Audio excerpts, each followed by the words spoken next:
Hey, I'm Andrew Hyatt, and you're listening to Music Row. Welcome to Music Row, a backstage pass to your favorite country artists. Here's your host, Leek. Hey, welcome back to the program. Thanks for the listens, the loves, the likes, the shares. If you haven't already done so, hit subscribe so every time there's a new episode, it just comes right to you. On today's episode, Andrew Hyatt makes a return to the program. Spoke with Andrew about a year ago, and oddly enough, didn't see him for an entire year. Normally you run into a guy like Andrew 3, 4, 10 times a year. We get caught up on everything that is Andrew Hyatt, including a chat about his new song, Sometimes It Don't. This was co-written by Hardy, released it in October, and it's already up over like 1 million streams. So it's doing just fine for Mr. Andrew Hyatt. We talk about travel. We talk about writing. Lots going on in the world. Oh, we talk about love and loss. Actually, it's the loss of love. He's a good dater, that Andrew Hyatt. All that and more on this episode of the Music Row podcast. Wherever there's a heartbeat and a stage, there's an artist set to perform. This is Music Row on Tour. Brought to you by the Pecan Agency, connecting fans with bands worldwide. Stephen Wilson Jr. hits St. Louis, Missouri on April 15th, Kansas on the 17th, and Denver on April 18th. Hardy's Country Tour is in Knoxville on April 9. Find him in Minneapolis at the U.S. Bank Stadium supporting Morgan Wallen on April 11. Coming up on the Music Row podcast, Andrew Hyatt. Hi, my name is Kim Stockwood. I am a proud Newfoundlander and a Canadian singer-songwriter. In a landscape where many lack access to health benefits or employee assistance programs, the Unison Fund serves as a lifeline of hope for musicians and music industry professionals facing medical emergencies or mental health challenges. To learn more about Unison and their programs, please visit unisonfund.ca. Hey, I'm Andrew Hyatt, and you're listening to Music Row. Andrew Hyatt has new music. Andrew Hyatt had a big tour last year. Andrew Hyatt's had a zillion things going on, but most importantly, it's been a year since you and I have chatted. I believe we are close to like exactly 1 year since we sat down together. Last time you were in the Shed of Dreams. The Shed of Dreams, yeah, I do remember that, yeah. And it was winter, so... There was a lot of winter happening that day. You were not, I recall you were not wearing the best of winter foot tires. No. Yeah. You had your Nashville boots on. Yeah. Which are like, when it comes to snow, they're a lot like walking on banana peels. Yeah, it's not the best thing. Yeah, leather bottoms, not the move. Yeah. Great to see you. Here we are a year later in Toronto at the Dine Alone store, and it's snowing again. What brings you back into the neighborhood this time around outside of new music? Yeah, well, I just missed winter. That's really what it was. And I missed you. No, there's lots of winter in Nashville right now. Yeah. I came back for Christmas to see my family up north in Sudbury. And then I went to Mexico for just shy of a month to write songs. Oh, and just, yeah. Were you with Tebe? No, I wasn't. No. Okay. It was a bit of a solo journey. Just went with a couple friends, and I was just writing over Zoom and doing that kind of thing. And where in Mexico? Juarez?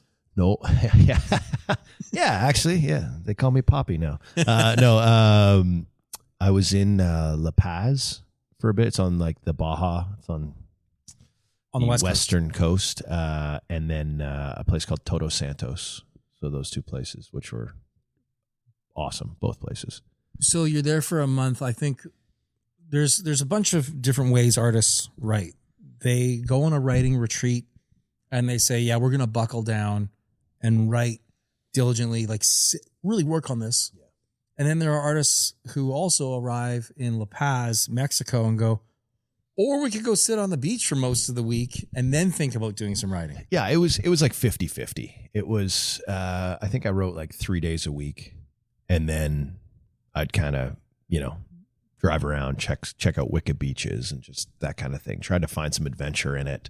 I've got music for at least a year. I've got a bank full of songs already, and yeah, I'm just trying to find inspiration to write music, basically. Isn't that crazy where you can, I don't know, I think you need to step away a little bit so you can reset your mind. And we don't do that enough. Yeah, I feel like even since the last time I talked to you, I feel like I'm in a very different headspace now. I feel like my focus was always what's next. And I feel like I spent a few years worrying so much about the thing ahead of me that I didn't get to enjoy the moment. And then now I'm just kind of doing this thing where I'm just trusting the process, because I'm starting to see after years and years of being in the industry that I'm still here. And no amount of worry has removed me from it, and no amount of worry has moved me forward or backwards. So it's just like, stick to your guns, write songs, do the things that you need to do, wake up early, go to bed late on those days, be tired sometimes, drive long distances, take the good with the bad, and just kind of do what you do and trust the process, I guess, it sounds so cliche, but it's funny, like the amount of worry and stress that I would put myself under for years, being like, I'm not doing enough, I'm not doing this. And then you kind of sit back and go, well, I'm writing 3 to 4 songs a week, and I'm recording, and I have records that are done, and we're having success, be it at streaming or being at radio, depending on what we're focusing on. Aren't you close to 1 million streams on your new release? Yeah, like and that's what I mean. That's it's good like, success. Yeah, it's like we're doing well, but it's that sometimes you just got to stop and look back and go, okay, we're doing okay. I don't take it for granted. I'm not getting lazy. I'm still working hard. I'm doing all the things. So, but it's okay to enjoy some of it. You know, it's okay to take a minute and be like, oh, this is actually a nice life, so let me enjoy it. Yeah, even a bricklayer, after a month of laying bricks, has to kind of step away just so they can get back to doing that job effectively, efficiently, because you slow down, it bogs you down after a little while. Yeah, it becomes a job, rather whatever you're passionate about, whether that's bricklaying, whether that's, who knows. I know a lot of passionate bricklayers. Yeah. Hey, you know what? Some guys love what they do, and it's like, I am lucky enough to love what I do, and I've worked jobs that I don't love, but it's easy to get caught up in the pressure of feeling like you're not successful enough or you're not moving forward. But it's like, life's good, man. Like, I make a good living. I'm like happy. I play music. I have my health. I get to go to the gym. I get to see my friends. Like last night we went to the Hardy show with a couple of my like closest friends just to hang and just see people that I know that are working, and just hang out. And I'm like, oh yeah, this is part of my job. What? It's good. It's funny, you need that so you can get that break. Like I mentioned, you can kind of reset and refocus. I had something very similar happen to me yesterday where I was kind of stuck doing this project, and I've been working on it for a while. And, every once in a while your computer craps out, whatever, you lose power in the neighborhood. There's things that happen, and what's supposed to take an hour to do a project could be a whole day. And I ended up stepping away from that project just to do a quick reset. And I had the time of my life at Costco for about an hour and a half, looking at garbage that I would never look at. Yeah. Like I actually thought, What'd you buy? No, I thought if I bought Kirkland jeans, would anybody ever notice? Probably not. At $25. Yeah. Yeah. But I walked out of there like, oh, it was so good. And then I got to go back and work on that project and finish what I needed to do. Be happy about it. It's so good. So you're down in La Paz and you are writing all this material. Do you take like recording devices with you, or is it kind of pen to paper? I've got my laptop and my iPhone, and it's like, I will open Logic Pro and I will throw my headphones on and I'll use the microphone on my iPhone and I'll just track a quick acoustic. And right. It's all you need. Yeah. Or I'll just, sing a demo into the voice note app on my iPhone. And when I get home, I'll work through the song and I'll send it to a producer. And usually if it's in that stripped down form and you can tell it's good, if it gives you goosebumps that way, then you're probably winning. So what do you do with all that stuff where you listen to it again and you go, no, it's not there? Do you immediately delete it, or do you save it in a giant bank? No, it all just kind of lives in a folder on a hard drive, and you got to write the shitty songs to write the good songs. Like it's just, you're not, I learned that there's a very specific example of that.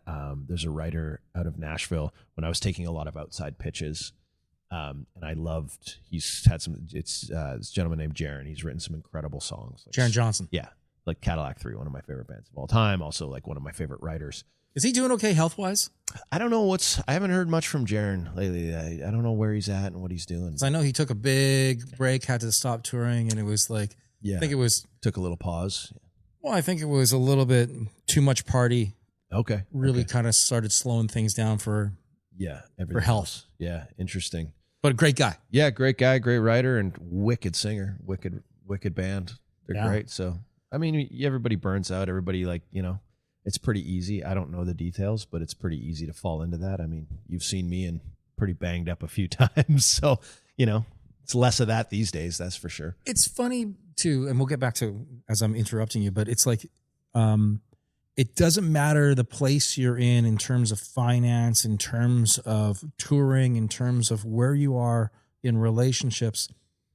You can just get hit by it mentally, physically, and it can really wreak havoc on you. And it's kind of like going back to La Paz and doing that reset. Yeah.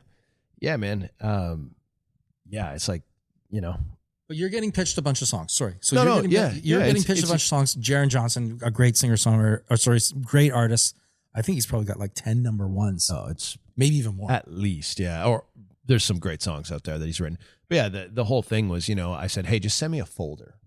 And it's like, I at the level I'm at or was at or whatever, it's like you're not getting the A shelf of pitches. You're getting, hopefully you're getting B's and C's, and you're kind of, there's some great songs in there, but they're reserving stuff for the big American guys when you're getting pitches, and which is smart. You want to make money on your songs, but you learn, and then you get other pitches from other people, and you learn. It's like not every song has to be a home run, but what you learn is there is a level that every song should be.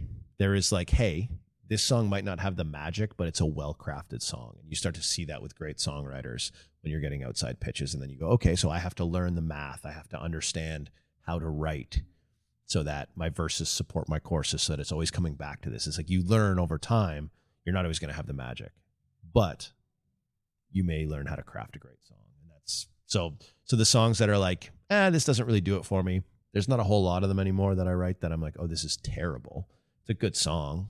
Like 10 years ago, me would have been stoked about it, but now I'm like, no, I've got better. Every artist has that song. Yeah, I've got better in me, Yeah, exactly. Yeah, I think you have to keep raising your bar. Yeah. The public has a bar being raised all the time with every other song worldwide, but your bar mentally for when you're doing your writing, you got to keep bringing your game up. It's not like you're in the end of your NFL career. No. You got to keep motoring like it's day one of rookie camp Yeah. for every album, every release you do. It's also important to get ears on all of those songs, because depending on my mental state or depending on how I'm feeling or what's going on in my life, like sometimes I just don't connect with a good song because of where I'm at. So it's like sometimes I've passed over songs that we end up cutting where it's because someone went back and said, hey, this is a great song. You should listen to it. And then sometimes songs that I love, you get humbled really quickly. You'll write a song and you're really excited on it, and you'll go and sit and play in a writer's round, and you hit that first chorus and you get to the end of it and you're like, oh, this song's dog shit. And I'm just stoked on it because I'm like, I've pigeonholed myself into believing this is a great song. And it's important to kind of work those out in the wash and find out what's good and what's not that way. And then the tricky part comes too when you have maybe 8 or 9 good songs that you like. Do all 8 or 9 of these songs go on one album? Because you might be in your mood. Yeah. The mood swing of that album might be too great. Yeah. Yeah. Your Americana-leaning sounds today vastly different than maybe what you were doing 6 years ago. Not even 6 years ago. A year ago, when we were together, we were promoting Between the Lines, which is kind of this, if you go and listen to it, but it's a little bit more of like a garage rocky, kind of just has a little bit more bite to it versus Sometimes It Don't. Those are very different. There's a span there. You know what I mean? One feels a little bit more like Americana rock, and one feels like it's built for mainstream country radio. It's like those are very different things. Let's talk about Sometimes It Don't. Yeah. Because what I like about the song is, as much as you say it's built for country radio and such, it's not cliche country radio. Yeah. And that I really like. You wrote a breakup love song. Yeah. I mean, I'm laughing. I can't even take credit. This song was actually pitched to me. It's a Hardy cut that we recorded. It's weird. Every time I make records and then I sit on them for a while, because especially if it's a co-write or if it's a pitch song and it comes in, it's this weird thing where I'll gravitate towards songs that end up being autobiographical, or like it's a very strange thing in my. But that's in my logical. mind. You should be singing it as if, wait, this is kind of telling a but bit I don't of Andrew realize Hyatt at the time. So it's weird. It becomes this feedback loop a little bit for me. But we recorded this song 3 years ago, and then I sat on it because I just wasn't sure about it. And then it just so happens that we put it out as I was going through. Like when we finally decided we're going to put it out, I was going through that. I was, I'm still good friends with the person and we're all good. But we were by that you mean separation from your wife? No, this is like the most recent person that I had dated. I split with them, and we're putting this out, and you're doing the back and forth, and I'm like, how am I timing this again in my life that this is happening? So you originally recorded the song, as I was going through a divorce.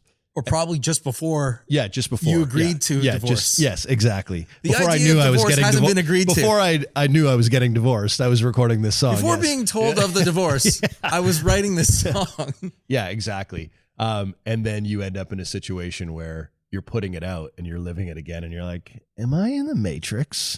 You're like, but it's great. I love this song, and I think people will connect with it. And it's a clever way. It's like it's like that idea of like, sometimes I hate you means I really hate you. Sometimes I'm leaving really means goodbye, blah, blah, all these things. It's like, sometimes all of this stuff means what it means, and then sometimes it doesn't. And we've all been there where you're like, you're fighting with someone and you hate them, and then you have a couple drinks on a Friday night and it's 2 a.m. and you're blowing up their phone, and then you guys are getting back together and it's just a disaster. So, well, there's a bit of that in, well, everyone has that story for sure.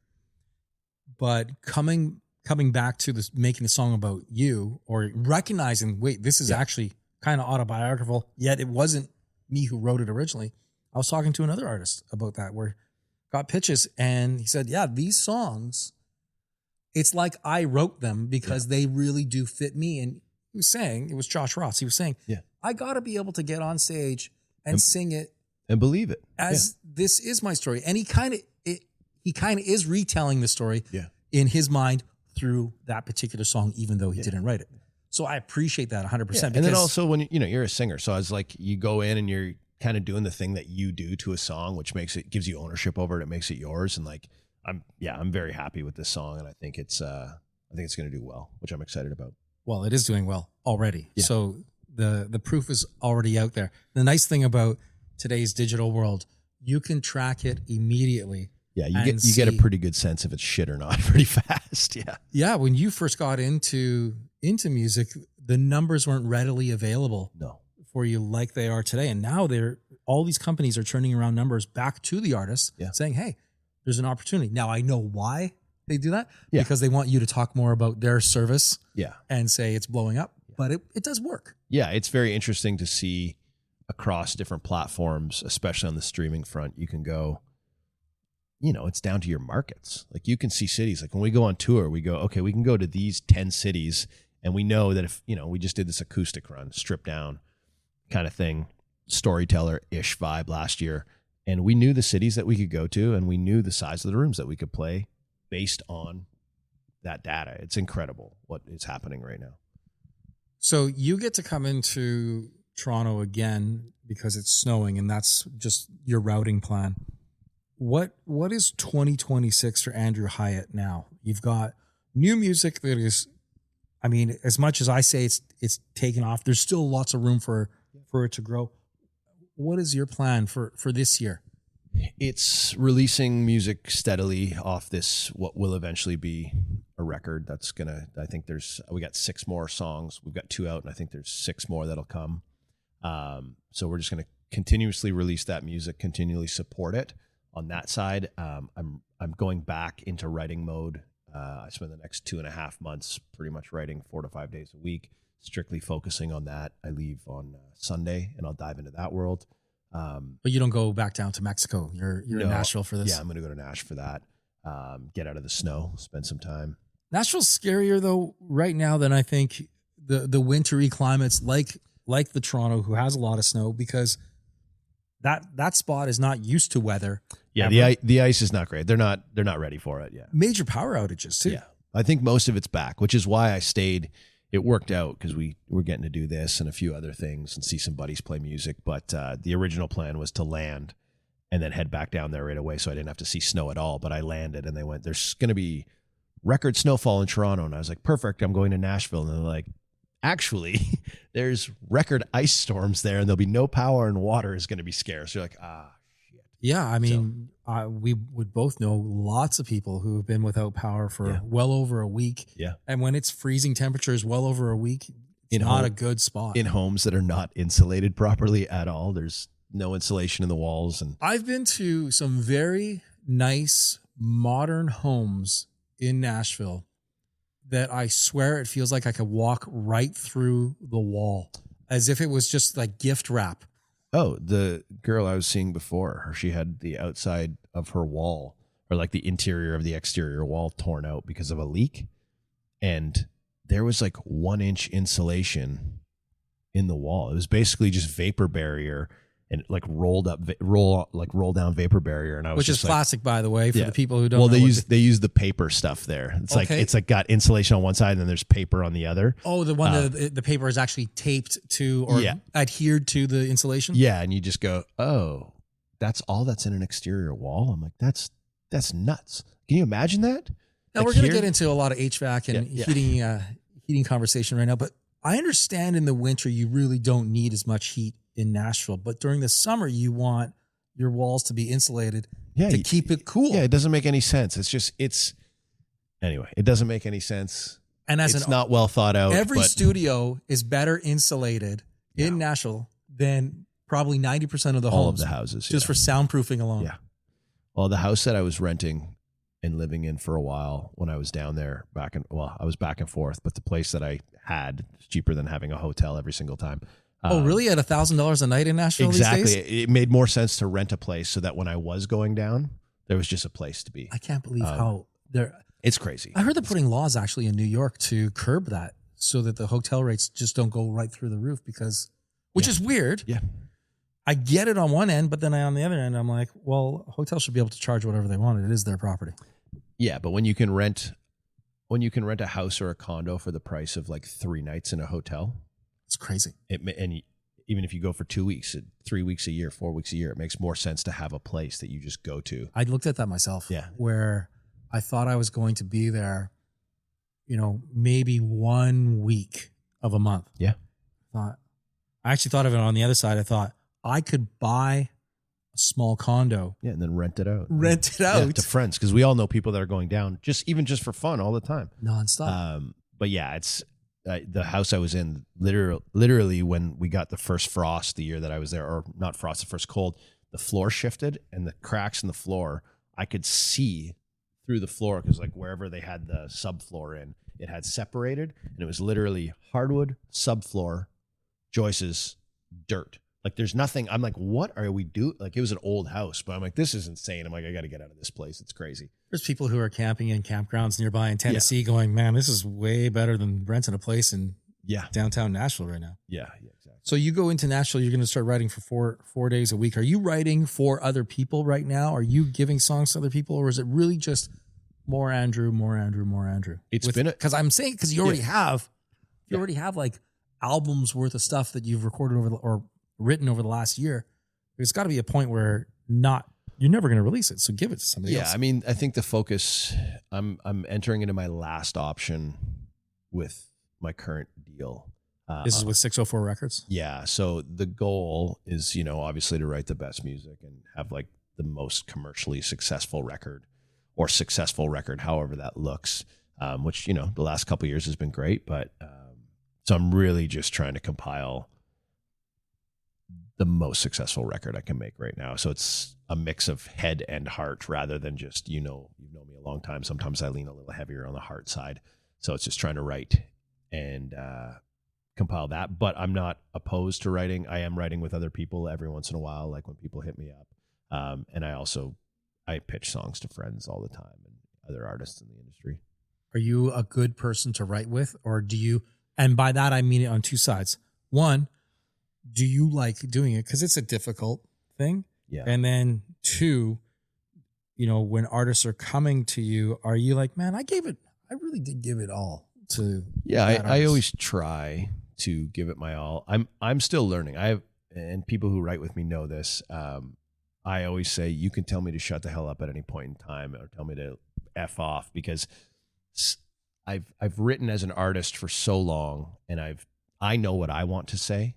So I have a hard time sometimes stepping back and going like, I have to ask myself. And there's a few writers that I write with who have kind of taught me this. It's like, you have to kind of put yourself in someone else's shoes and support what they want to say. And I've gotten better at it. I don't always hit the mark, but I am getting better at it. I would say I'm a much stronger writer when it's writing for myself, or writing for a topic that I can relate to. If I get in a room and if I'm writing with a 19-year-old girl and she wants to write about something that I have no relationship to in my world, it's like, those are the rooms that I struggle in. And it's then you're just kind of, you become the editor a little bit more, I guess, being like, okay, how do we get to this? How do you feel about this? So you kind of put it back on them. But look, that's a muscle you got to learn, and I'm still learning it. Being an editor is a very strong thing, and to be an honest editor, as opposed to if you write a song and your mom really likes it, is your mom the honest editor or the honest gauge or guide? No. The answer is no. Don't ask people you like. Because I heard a song the other day and it's doing pretty good, but there was a lyric in the song. I'm like, that's a real dumb lyric. Yeah. Like, why these lyrics are here together? And I'll tell you about it off air. Because you're going to go, oh, I never thought of it that way. Because there's other lyrics in the song that are brilliant. Yeah. And it's just, man, that one car jumped off the track, and to me, it derailed the train. I mean, I've got songs like that in my own catalog that I've written where I listen back and I go, man, that like bugged me a little bit in the writing room, and I just let it go. You're like, yeah, it doesn't matter. And then years later, you're like, man, I wish we would have just dug back in for one more day on that and like made it better. Or you change the lyric live because you're like, I was just gonna say, why not just do it live? Yeah, and then like, make this is better. Yeah, this is better now. Yeah. So got to find someone to record it so you can put it on that last album. Yeah, exactly. Yeah. It's like how many bands in the history of bands have had that one more album part of their deal with the record label, and they're like, Christmas EP, good enough. Yeah, we're out of here. Yeah, iPhone recording. No, I'm of the mentality. If Jonathan Simkin is listening, without question, he is. Yeah, I'm of the mentality that it's like, I always want to be proud of the records that I make. So far, I have not been. So the idea of just like phoning it in just to close out a deal doesn't make sense. It's like, why would you ever want to not put yourself in the best position as an artist to continue being an artist? It's like, you're not going to put out shit just to get money. Like, that doesn't make sense to me. So you got to put it out, and you never know. There could be a new ear or a new eyeball that is on you and says, wow, this is someone that we got to track. Yeah. Put out garbage. None of that. Yeah. Also, happening. Or just like, maybe somebody picks you up. Maybe your record label renews the deal or gives you another deal, or maybe you end up as an independent. It's like, who knows where the world goes now? Like, owning your masters is great. Also having a team is great, but like, you're constantly trying to grow. You're not trying to just like put stuff out and hoping it sticks. It's like, you've got to sing those songs and support them. It's like, you're only as good as your last record. So great way to end this program. Yeah. Andrew Hyatt on the Music Row podcast. Nice to see you. We'll see you in 1 year from now. That's good to see you. Yeah. We'll see you in 12 months, and maybe we should do 6 months so we can reset it so there's no snow next time. We'll jump it. It'll be great. You are one relationship away from another heartbreak song that we can have jokes about. Follow Music Row on X at Music Row Country, on Instagram at Music Row Official. Music Row is produced by Shed of Dreams.